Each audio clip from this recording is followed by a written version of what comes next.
Hiya, Carol here. I just got back from a very warm week in Paris, so I thought I'd show you some sewing related things.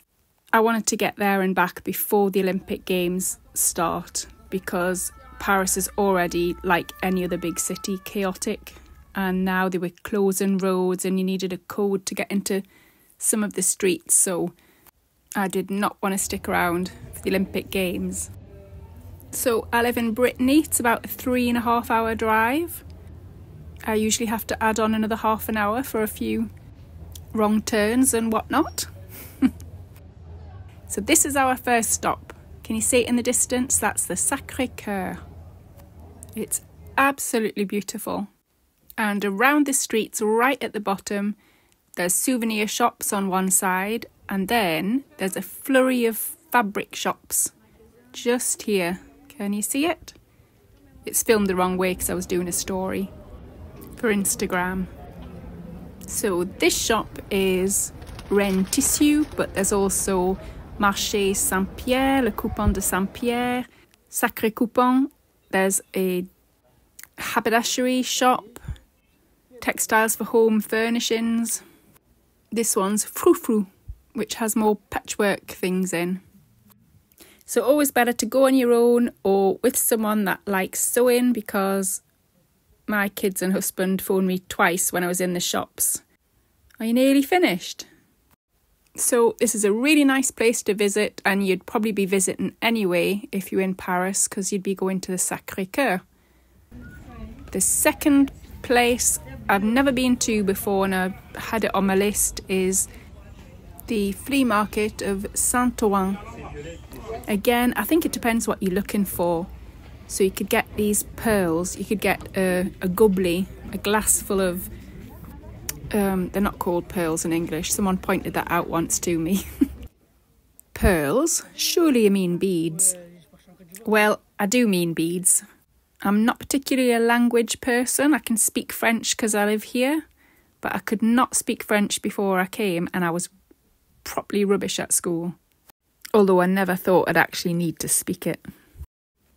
So I did find it a bit pricey, which I guess is normal because people are making a living out of this. And if you're looking for art textile things, I think this could be really interesting. If you look at Leah Stanzel's art textiles, she sews in some of these little figurines that I've seen at this market. And I've thought, oh, is this where she gets them? So I didn't explore this market fully, but look at this mask stall. How gorgeous. And it's somewhere that I would go again to have a proper look around.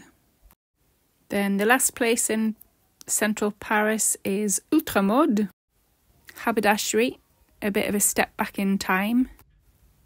I find a few shops in Paris a bit of a step back in time. But this is a lovely shop. The lady working there was lovely as well, because that's not always guaranteed in Paris.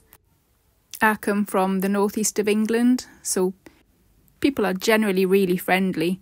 And when you get served in a shop, you get called love and darling and flower. And in Paris, it's a bit of a different experience. But she was a lovely lady. But then more my style was the last thing that I've got to show you. And this is the charity shops that they have in France. So this is a bit further out. These tend to be in the neighbourhoods a bit more. I just googled it and saw that this Emmaus in particular had a section that was haberdashery, which is this in this little door here. And the lady tells me that they've been told it's the best haberdashery section in any Emmaus in France. I go all the time to the Emmaus next to where I live, and once a month they have sewing things, so I'm always really excited to go there. So at Marché de Saint-Pierre I bought this little bit of tilapia leather. Never used a fish-based leather. Found it quite intriguing.